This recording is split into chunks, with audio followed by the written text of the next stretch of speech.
La nouvelle Orlando vient enrichir le créneau des petites fourgonnettes qui a été popularisé par la Kia Rondo et la Mazda 5.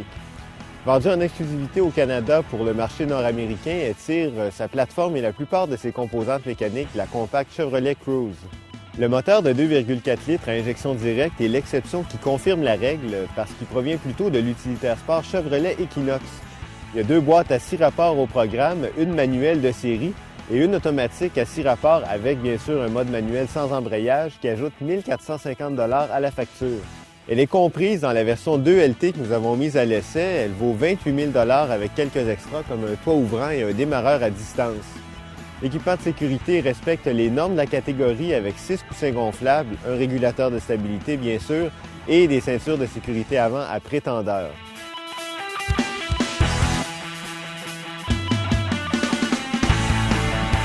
C'est clair que GM souhaite faire passer l'Orlando pour un multisegment avec son museau massif, sa silhouette basse et ses portières arrière traditionnelles. Malheureusement, ça vient avec des fenêtres qui rapetissent beaucoup vers l'arrière et une lunette assez étroite qui gêne la visibilité pour les manœuvres de stationnement.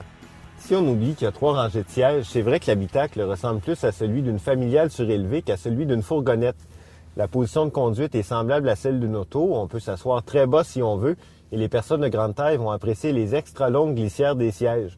Parlant des sièges, ils fournissent un assez bon soutien, mais certains essayeurs les ont trouvés un peu durs ou bizarrement formés, avec une bosse dans le haut du dos comme dans la Cruze. Et c'est pas la seule ressemblance entre les 2 modèles parce que les commandes sont presque identiques.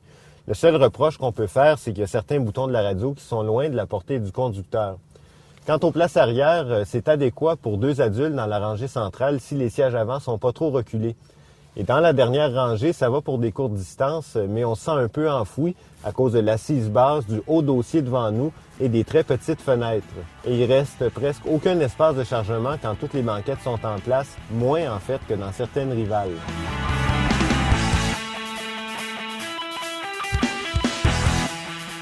L'Orlando est très bien servi par son moteur doux, souple et performant. Il y a une sonorité très aiguë qui n'est pas désagréable du tout à haut régime, mais on l'entend pas souvent parce que le couple abondant permet au moteur de tourner la plupart du temps sous les 3000 tours minute, ce qui est bien sûr une bonne chose pour la consommation d'essence. C'est aussi intéressant que la transmission n'ait pas besoin de rétrograder trop souvent parce qu'elle est plutôt paresseuse et elle n'est pas toujours très douce, surtout quand l'auto est froide. Une fois lancé, l'Orlando a un roulement à la fois ferme et conciliant sur les gros défauts de la chaussée. Encore une fois, ça ressemble beaucoup à la Cruze. Et étrangement, c'est un petit peu plus sec sur les petites bosses malgré les pneus très conservateurs à flanc haut. En plus, la suspension laisse entendre un concert de bruit sur mauvaise route. Ça nuit au raffinement du véhicule qui est autrement très silencieux à vitesse de croisière. Dans les virages, la caisse penche pas trop, mais on sent beaucoup le poids dans les transitions et les pneus ont une limite d'adhérence très faible. La direction est assez légère, mais quand même précise. Et même si elle se raffermit à mesure qu'on prend de la vitesse, le feedback est jamais très intéressant. Et c'est la même chose pour la pédale de frein qui est très molle, c'est pas rassurant du tout en situation d'urgence. Généralement, on sent un manque de mordant de la part du freinage.